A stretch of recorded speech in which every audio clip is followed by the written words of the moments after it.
അല്ല, വ്യവസായങ്ങൾ വരുന്നതിനെ CPM സ്വാഗതം ചെയ്യും.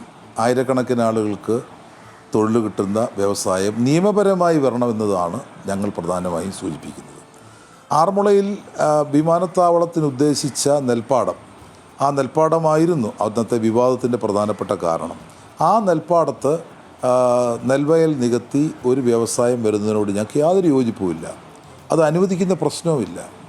അതേസമയം ആറന്മുളയിൽ എവിടെയെങ്കിലും കരഭൂമി ഉണ്ടെങ്കിൽ അത് നിയമപരമായി അവർക്ക് കരഭൂമിയിലാണ് എല്ലാ വ്യവസായങ്ങളും വരുന്നത്. ആ കരഭൂമിയിൽ അവർ വ്യവസായം വരുന്നതിനോട് ഞങ്ങളതിനെ എതിർക്കുന്ന കാര്യമില്ല. ഞങ്ങൾ എതിർക്കേണ്ട കാര്യം എന്താ?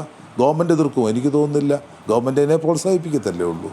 നെൽപ്പാടം നികത്തി, അത് നെൽവയൽ നീർത്തട സംരക്ഷണ നിയമം, ഞാനതിൻ്റെ സെലക്ട് കമ്മിറ്റി അംഗം എന്ന നിലയിൽ വിവിധ സ്റ്റേറ്റുകളിൽ പോയി അന്ന് വിവിധ നിയമസഭാ കമ്മിറ്റികളിൽ മന്ത്രിമാരുമായി എല്ലാം ചർച്ച നടത്തി ഞങ്ങൾ കൊടുത്ത നിർദ്ദേശം അനുസരിച്ച് ഉണ്ടാക്കിയൊരു ബില്ല്, ഒരു നിയമമാണത്.